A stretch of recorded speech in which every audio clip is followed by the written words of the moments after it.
Hello students, आज के studio में देखेंगे सीजी बोर्ड 2020-21 का क्लास 12th में केमिस्ट्री का असाइनमेंट नंबर 2।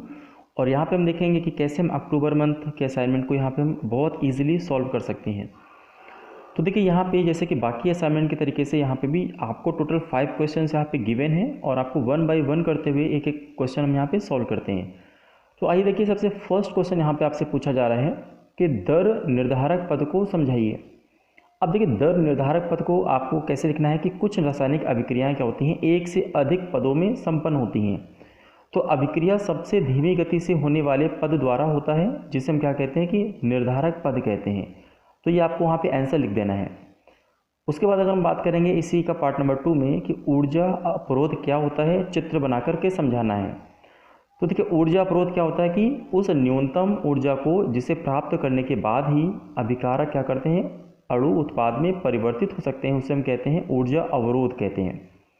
और इसके बाद इसको लिखने के बाद आपको क्या करना है, इसका एक डायग्राम बना देना है, ग्राफ देखिए। और ये ग्राफ किसके किस बीच में आपको देख सकते हैं, ऊर्जा और अभिक्रिया निर्देशांक के बीच में आपको ये ग्राफ गिवन है। तो इसको ग्राफ को भी आप बहुत आसानी से यहाँ पे ड्रॉ कर लीजिए।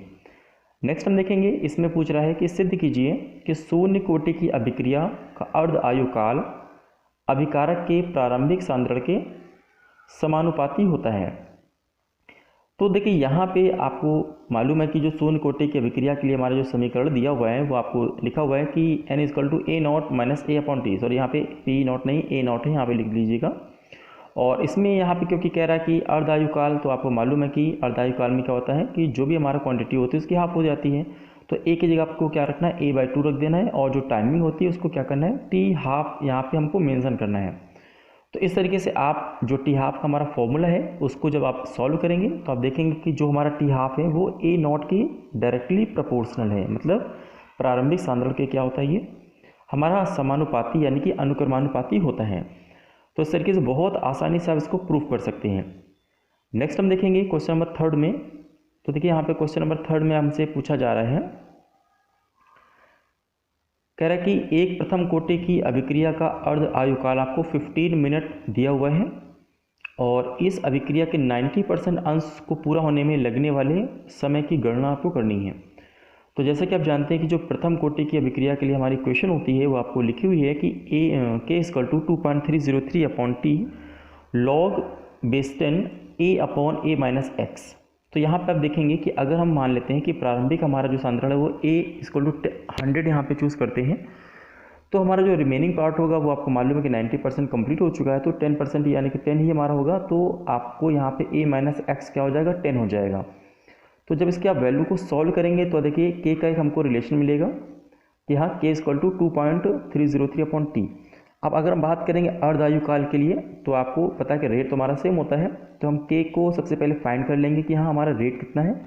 और जैसे हमको रेट फाइंड होता है हम यहाँ पे क्या करेंगे, वापस टाइम को फाइंड कर लेंगे कि हाँ उसको पूरा कंप्लीट होने में यानी कि कितना टाइम लगेगा, 90%। तो आप देखेंगे हमारा आंसर आएगा लगभग 49.84 मिनट, या इसको कह सकते हैं कि अप्रॉक्सीमेट 50 मिनट आपको यहाँ पे लग जाएंगे इस अभिक्रिया को पूरे होने में। तो इसको आप लिख सकते हैं। नेक्स्ट हम देखेंगे, तो इसमें आप देख रहे हैं कि क्वेश्चन पूछा गया कि दूध में खटाई डालने पर वह स्कंदित हो जाता है क्यों। तो देखिए, ये आपको यहाँ पे बहुत आसानी से इसको लिख सकते हैं। इसका जो भी कारण है वो आपको मालूम है कि वसा जो होती है हमारी दूध में, उसमें एल्यूमिन और केसिन पैसी जो होते हैं ये मेन कारक होते हैं। जब इसमें क्या होता है, खटाई मिलाई जाती है तो उसका स्कंदन हो जाता है और थक्का बन जाता है। और हम क्वेश्चन नंबर यहाँ पे 4 की बात करेंगे। तो इसमें पूछ रहा है कि अधिशोषण समतापी वक्र क्या होता है और फ्रेडरिक अधिशोषण समतापी वक्र को समझाइए। तो इसमें आप यहाँ पे अधिशोषण समतापी वक्र के बारे में आप बता सकते हैं। और इसके बाद यहाँ पे जो फ्रेडरिक का हमारा जो ग्राफ है इसको आप देखेंगे कि हमारा ग्राफ एक बना हुआ है। ये ग्राफ किसके किसके बीच में, अधिशोषण गैस की मात्रा और गैस के दाब के बीच में हमारा ग्राफ दिया हुआ है। तो इस ग्राफ को बनाने के बाद इनका आपको इक्वेशन लिख देना है कि जो इन्होंने अधिशोषित गैस की मात्रा और दाब के बीच में एक रिलेशन दिया है वो आपको यहाँ पे मेंशन कर देना है। तो यही हमारा फ्रेडरिक का इक्वेशन होगा।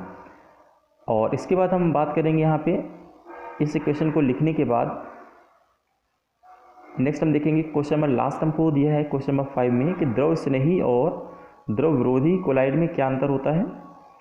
तो इसमें आप देखेंगे कि हमारे अंतर हम कई तरीके से लिख सकते हैं। तो बेसिकली हम 5 यहाँ पे गुणों के हिसाब से हम यहाँ पे डिफरेंस लिखेंगे। तो सबसे फर्स्ट यहाँ पे पूछा गया कि विलयन बनाने की विधि के हिसाब से। तो देखिए द्रव स्नेही क्या होते हैं कि विलायक में घोलने पर आसानी से विलयन बन जाते हैं, और जो द्रव विरोधी होते हैं वो क्या होते हैं, कोलाइडी विलयन विशेष विधियों के उपयोग से बनते हैं। उसी तरीके से श्यानता के बारे में आप देखेंगे कि इसकी श्यानता क्या होती है, परिक्षेप माध्यम से हमेशा अधिक होती है, और द्रव विरोधी में क्या होगा कि इनकी श्यानता माध्यम के समान ही होती है।